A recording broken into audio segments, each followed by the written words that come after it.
Well, in a stunning moment, the same day that Newark Mayor Ras Baraka was arrested for protesting at an ICE facility, Trump advisor Stephen Miller says that the Trump administration is actively looking at suspending habeas corpus. This is another way for saying they are looking at formally suspending due process. When are we ready to call it what it is? Fascism. This is a chilling moment. It should have stopped the country cold with 24/7 reporting about this. Top Trump advisor Stephen Miller says out loud they are indeed considering the suspension of habeas corpus. Take a listen to this. Well, the Constitution is clear, and that, of course, is the supreme law of the land, that the privilege of the writ of habeas corpus can be suspended in a time of invasion. So I would say that's an option we're actively looking at. Look, a lot of it depends on whether the courts do the right thing or not.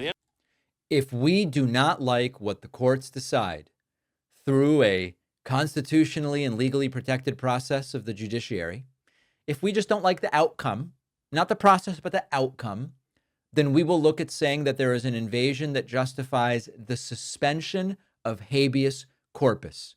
So let me connect the dots here because, again, this happened on the same day that Newark Mayor Ras Baraka was arrested for protesting at an ICE facility. Sitting mayor speaks out against federal policy, gets arrested. White House publicly explores the end of due process. This is not campaign rhetoric about, oh, they have fascist ideas. This would be a form of fascism. Understand what habeas corpus is. It's not obscure legal trivia.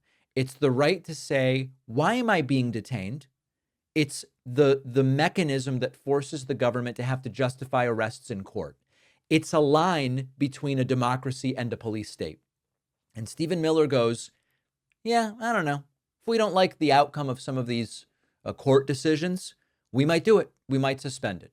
And what that means is that you can be arrested with no hearing and no lawyer and no trial. You just kind of are vanished into a system with no exit. Under the Constitution, habeas corpus can only be suspended in cases of rebellion or invasion. And what Stephen Miller is doing is he is saying immigration is an invasion. And then that makes them be able to pretend that suspending habeas corpus would be legal. It's a workaround. It's a pretext. And they're testing it in public.